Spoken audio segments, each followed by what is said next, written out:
What's going on, everybody? This is Odell Bazell. This is a special interview that we are doing with Deanna Wosu. Now, for those of you that have tuned into the Speaker Marketing Made Simple podcast before, you know how we do. We share great things that you can use, practical advice that you can use to make marketing more simple for you in your speaking business. And I met Deanna on the Clubhouse. We clubbed together on the Clubhouse streets and all that good stuff. And so we're going to be talking about today is how you as a speaker, how you can better kind of position yourself to get hired in the corporate space. And also if you're an event planner, some of my college event planning friends in higher ed, Deanna's also going to give you some strategies on how to make that a lot more seamless. So I'm excited to be presenting to you Deanna Wosu. Just a couple of things from her that I found on these internet streets. She has over 2 decades of hospitality industry experience. She has nearly 15 years executing events in the association and corporate markets. She has her BS in business administration, her MS in food service management. She is a certified meeting professional and a digital event strategist. She's Ohio born and bred. So she is very, very used to sticking with things that don't necessarily work out, but eventually they do, because the Cavs finally got their championship. The Indians finally got theirs, and the Browns are doing better. She eats her dessert first. I like that. ¿Tú hablas español, Deanna? Un poquito.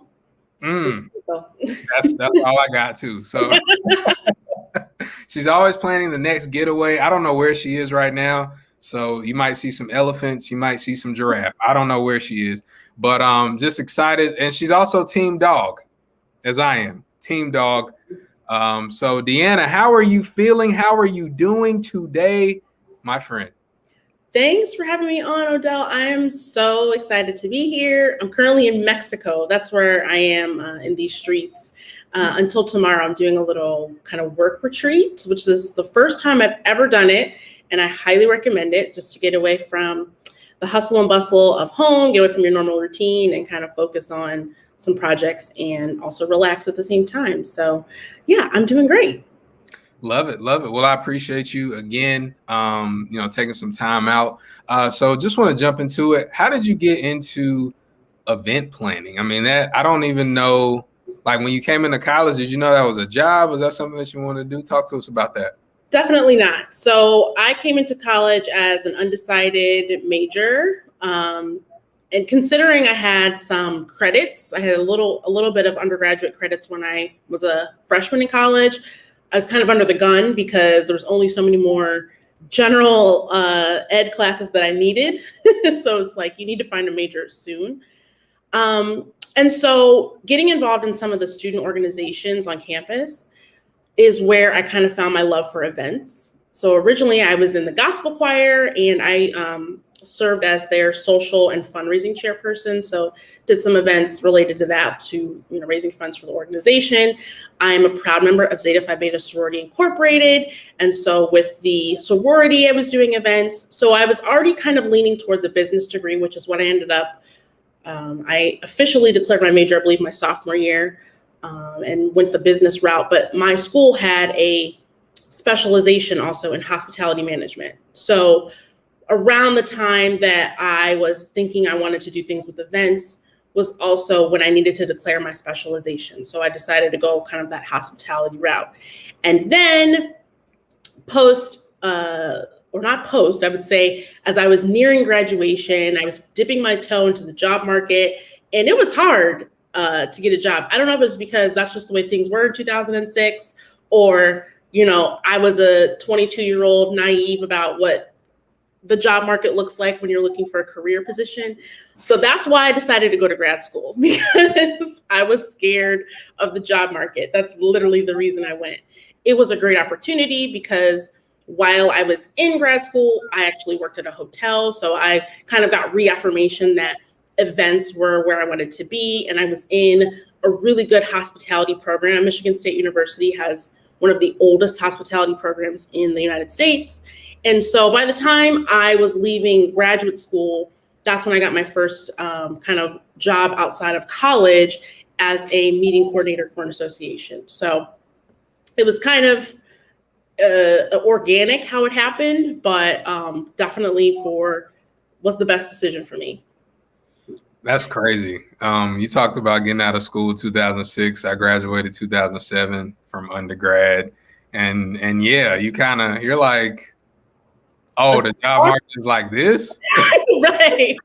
And you have no connections. Like now I have a network. It's crazy, but it's much easier. I mean, obviously I have experience and all that too, but when you're coming out of school and you just don't know what to expect, it was definitely a little overwhelming. And school, I was always a good student. Like school was easy to me. So I was like, well, I'll just do another couple years of school because I know how to do this job market stuff. I don't know how to do this. That's good. That's awesome. And so you are a CMP, a certified meeting professional. Mm-hmm. Like, how does that work? Like, who certified you? What steps did you take to get to that point? So if you're outside of the event industry, you probably don't realize that we call it like alphabet soup, but there's so many acronyms within the industry. One, just for things that we're doing for our jobs, like BEOs and DDRs and things like that. Like those are all related to just doing the job of event planning. But then there's also the alphabet soup of certifications. I would say the CMP is probably the most widely known and recognized in the industry. So there's a lot, but that's kind of like the upper echelon of certifications. So it is managed by the Events Industry Council. It was formerly the Convention Industry Council. And that's essentially, it's kind of a organization that's a coalition of all these event, hospitality, meetings related associations. So Meetings Professionals International, Professional Convention Management Association, International Association of Events and Exhibits. I mean, again, like I said, the alphabet soup. So if you look at the EIC website, Events Industry Council, this is the tip that I give for speakers. If you just look at that website, it lists basically all the industry organizations. So people that are caterers, people that work at destinations and venue management, just anything that runs the gamut in the meetings and event industry, all those organizations are, there's kind of a coalition, is the Events Industry Council, and they manage the CMP program, which I believe started in the early 90s. So it's been around for a while. And so the steps to get the CMP, first is there's two different routes you can go. So if you have a bachelor's degree or some type of degree that's hospitality, event, meetings related, you can go kind of the education route where I have this degree. So the requirement of your professional experience is going to be shorter. I believe it's 2 years. If you go the other route, because there's a lot, I will say this about the events industry, the degrees and all that, it's relatively new.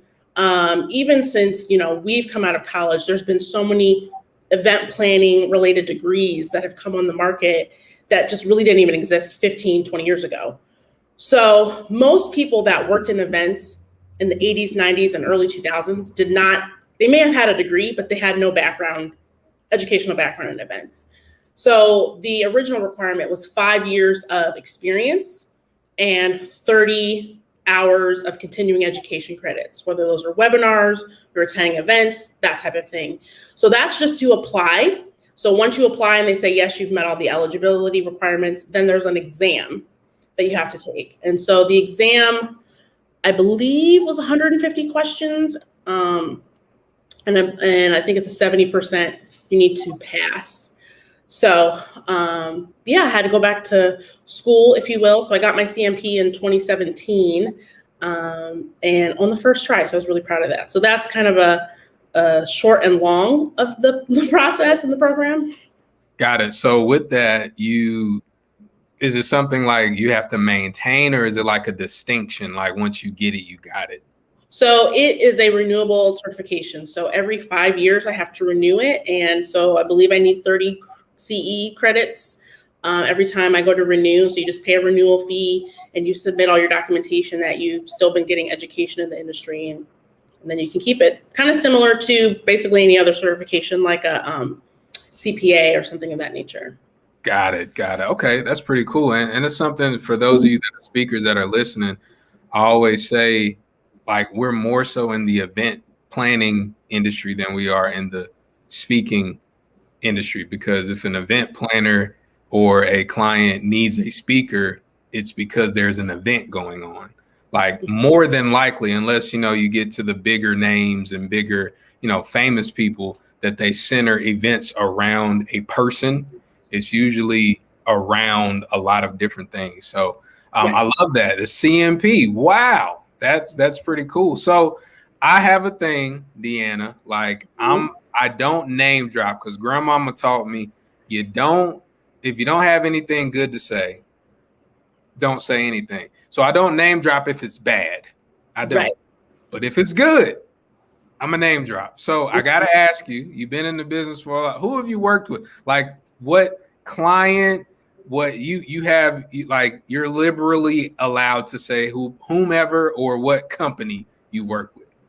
Oh God, this is such a hard thing, because I mean, just for one event, you may work with 20 plus vendors. So just imagine that times 5 to 10 events a year times 15 years. And it's a lot of math, but I would say off the top of my head, what some of the most recent vendors I've worked with is there's this company that's based out of Ohio, where I'm from. It's called Stuff with a Logo. And they're essentially a promotional materials company. I mean, there's a ton of them on the market, but I've worked with a lot, and it's usually, pardon my French, a shitty experience. Like, it's just, the orders are messed up, stuff is delayed, they take forever to get back to you. Like, that's just been my experience. And you just learn to deal with it. It doesn't matter which one you work with, that's the experience. And so when I started working with Stuff with the Logo, it was like a breath of fresh air, because they were always on top of it. And then there was a couple times so essentially these promo companies, they don't own any of this merchandise. They're just kind of the broker. And then they work with their other vendors to kind of fulfill it for you. And there was one time that a vendor messed up an order. I mean, it was correct, but the printing specs were incorrect based on what we thought it was going to be. And they fought back with them. We got our money back, and we got the items reprinted. I had never had that kind of experience before. So I have to shout them out. So it's Stuff with the Logo. They're based in Ohio, but they work nationwide. So definitely reach out to them. In terms of venues, the most recent venue that I hosted an event in person was the Huntington Convention Center in downtown Cleveland. And part of the reason I loved the convention center was my contact there, Lauren Harris. And I don't know if Lauren is on Instagram or out in these Instagram streets, but Lauren is no longer with the convention center. So she was one of my favorite aspects, but now she actually has a corporate event planning role with another company. God, I'm trying to think. Throw out a category, and then I can think of a vendor. Oh, I can think of an AV vendor that I used to work with. They're called the AV Guys. They're based out of Orlando, and they travel throughout the US. 9 times out of 10, they would always beat the in-house AV prices. And they were like an extension of our staff with the company I worked with at the time. They were awesome to work with, very reasonable, very flexible, and good equipment and good service. So that was an AV company I loved working with. Any famous people? Any famous people, Deanna? Any famous people? Any famous people? Ooh. So I haven't directly worked with famous people, but I did post, I don't know if you saw a few weeks ago or months ago, I have offered support to a event designer who was based out of Ohio, and he would frequently get the Hall of Fame parties for the NFL Hall of Fame event. So I was able to work at LaDainian Tomlinson's party. So I got to meet him and his wife. I got to meet T.I. because T.I. was the entertainment that evening. So that working with him was really cool, because sometimes he was like one of the top planners in that area. So he definitely did events for a certain athlete by the name. His name rhymes with Around Thames. So I'm not going to drop who the person is. But this guy that I worked with did events for the guy who rhymes with Around Thames. Got it. Got it. That's pretty cool. Because like I said, I always name drop if it's good. And for those of you, like if you're, I don't know, my pastor used to say back in the day is like if there's a blessing in your neighborhood, that means it's gonna knock on your door soon. So Absolutely. just wanted to know that. So I want to ask you this, as it relates to like that some of the functions of like what an event planner does as it relates to working with speakers. Like, do you, as a meeting or event planner, do you hire the speakers, or does like the client say, hey, Deanna, we're bringing in T.I. to perform. We're bringing in Les Brown to speak. Just make sure they have everything that they need. Kind of let us know what your role usually entails or what individuals that have your title usually do. It is such a convoluted answer that I'm going to say it depends, but I'm going to tell you why. So currently I'm independent. I do not work for a company. I have my own event strategy business. And so I work with certain clients. For example, I have a client right now who's looking for a speaker on a certain topic, and I'm helping them facilitate that. Now, when I was in my association and corporate life, it looked a little different because it was for the organization I was hosting the event for. It wasn't like a third-party planner. And 9 times out of 10, the planner is the one that's doing the initial research. They're going to be your main point of contact. They're going to be the one that you're contracting with, but mostly they're not the deciding party.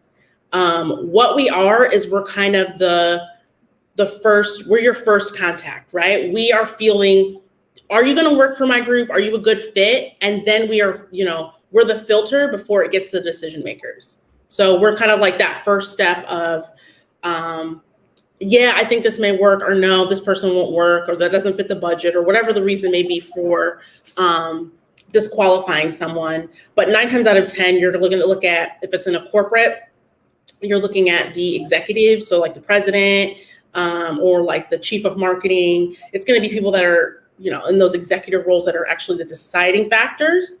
If you're looking on the association sector, it's usually committees. So most associations are really volunteer-led. So depending on how large the events are that they're doing, those committees, they'll typically will have a committee for the large conference, or it may be the president, that's elected that year. They're over selecting the keynote speakers for the annual meeting, which was kind of how it worked at the association I work for. So typically, I would say, we're kind of the gatekeepers between you and the decision maker. We're going to have those initial calls to even kind of vet, your qualifications, to vet, if I even want to send you on to my executives. But from my experience, 9 times out of 10, the event planner is not the deciding party. They're just your point of contact and like your contracting party. Got it. Okay. That's pretty cool. That's good to know. And so for like me, I'll use myself as an example. I've been a speaker in the college market like my entire career, basically. And so I'll see other speakers like, oh, I spoke at this company and I spoke here, and I'm like, that's good for them. But it's a lot more difficult, at least in my experience, and from those that I know, it's a lot more difficult to go there. It's kind of like you have to start over in a sense. And so if you were coaching me or somebody like me, who, I've been in the college space for years. I got receipts that go back a decade or so. How can I best transition to start working with companies and associations? I think there's 2 different facets that you have to look at if you're in one area and you want to transition to another. And this goes for all the different markets. So within events, there's corporate, association. There's what you would call SMERF. So that's social, military, educational, religious, and fraternal events. And then like sports. There's a lot of other stuff too. I mean, kind of music events and stuff, and festivals kind of falls within events. But like when you're dealing with an actual meeting, those are the main sectors. And so when you're kind of jumping from one to another, like to your point, I want to say you have to start over, but it's a different segment, right? So it's essentially a different client, and they're not going to be found in the same places. So you've been working with college administrators. So you're working people that are in the alumni office, student support office, right? I don't intersect with anyone in that field. I mean, I've got tons of friends, that work in college administration, but from a professional setting, I don't intersect with the college space. So that's kind of what you have to step back at, because you're able to have all those receipts due to the referrals I'm sure that you're getting within the college space. People speaking your name when you're not even in the room, that you're not even aware of. And you just don't have that traction in the corporate setting. So it's like chicken or the egg, right? You kind of need to get a gig in the corporate world before you can really sell yourself in the corporate world. Mm. So what I would say along with that is, and I know you push this, so I'm going to help you reinforce it, but the speaking business is relational. It's very relationship driven. And so you need to get in with some corporate event planners, and it needs to just be a relationship. It needs not necessarily selling out the gate. They need to see what you can do and how the speeches and talks that you give could relate to their audience. And then from there, you start with 1, then you go up to 5, or however many is in your circle and that you're connecting with.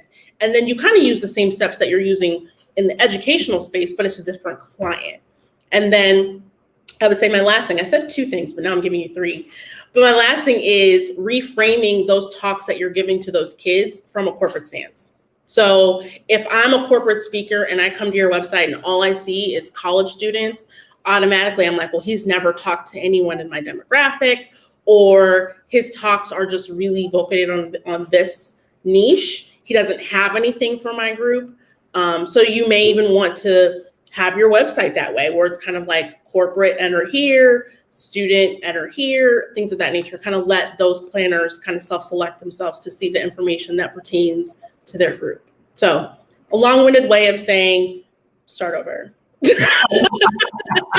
Bill, so I just want to go back over it. So again, understand that you are going to have to essentially, start over, maybe a crowd shot so that they can see that you've spoken. But kind of a distant crowd shot. I was like, okay, that he's actually spoken, but then kind of reframe your messages that kind of lean towards a different demographic, and go there. So for those of you listening, for those of you watching, it's a whole deal. And that's one thing I like to tell people, like, it's not just, oh, well, I've done really well here, it's automatically going to translate. It's kind of like, and you said, LeBron James' name without saying it, but it's like his name. I don't know what you're talking about. But there are people, Deanna, that don't know who he is. Like, honestly, there are people that don't know the sports world at all. Mm-hmm. And so you're like, oh, this is a famous NBA. It's like, okay, I don't care. Mm-hmm. And so, but then if you like peel back the layers, you're like, oh, they've done this, they've done that. Oh, wow. Okay. Now it's relevant to my group. And so you got to make your stuff relevant. And I want to ask you this before we get you out of here.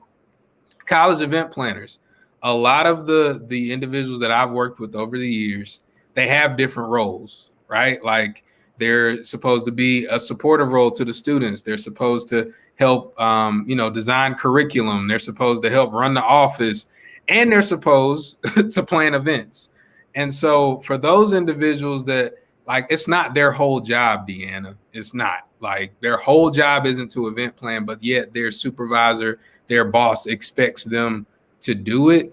What quick advice do you have for them to help their events go more seamless? I just want to add this real quick. So I went to Bowling Green for undergrad, and it has a very good college education program. So with that being said, I have a ton of friends that work in higher education administration. And my heart goes out to you guys, because they do not pay you guys enough for what you do. That's the first step. Okay. Note number 1.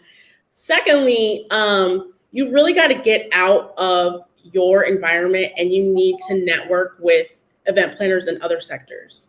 And I was as guilty of it as any. And I was in the association and corporate sector, and I just was, I had my head down. I was in a little silo. I wasn't out and about and connecting. And I mean, it will make your job so much more efficient if you have a network that you can just shoot an email to, like, hey, I need this vendor. Anyone have any recommendations? Like, what you need most as someone who is not, event planning is not your primary role, it's just a facet of your job, you need a network. And so I would say join MPI, join PCMA, join any of the alphabet soup organizations. Look at eventindustrycouncil.com to find out more information there. But if you get that network of other planners around you, and you can even focus on the college space, whether you meet them at NASPA, I know there's a couple other national organizations for administrators, but you need to have a network, and that will help you be more efficient, because it's a lot, but when it's only one aspect of your role, you can't really give it the attention it deserves. So that would be my quick advice. Love it, love it, love it. And we'll get you out of here on this. If somebody is looking at this, somebody's listening, and they want to plan an event, or like they're looking to maybe become an event planner, what's the best way to contact you? Oh, that's easy. So my company is Deanna Camille. So I'm on Instagram as Deanna Camille 20, and I'm on Facebook. Not really, but I would check out LinkedIn. I'm posting on LinkedIn a lot, so you can look at me under Deanna Wosu for my individual page, or you can look under Deanna Camille for my business page, and I'm on there. I'm in there like skinwear every day. Love it, love it, love it. Well, everybody, we appreciate you tuning in. We appreciate your time. We appreciate your attention. Make sure you reach out to Deanna and send her a Cash App or something. Fun. I feel like we should do this on a regular basis, because this was just like, we've never met, but I feel like I have a brand new BFF. So for sure. I appreciate you, and y'all know how we do. We'll see y'all at the top, not from the top. God bless. Take care.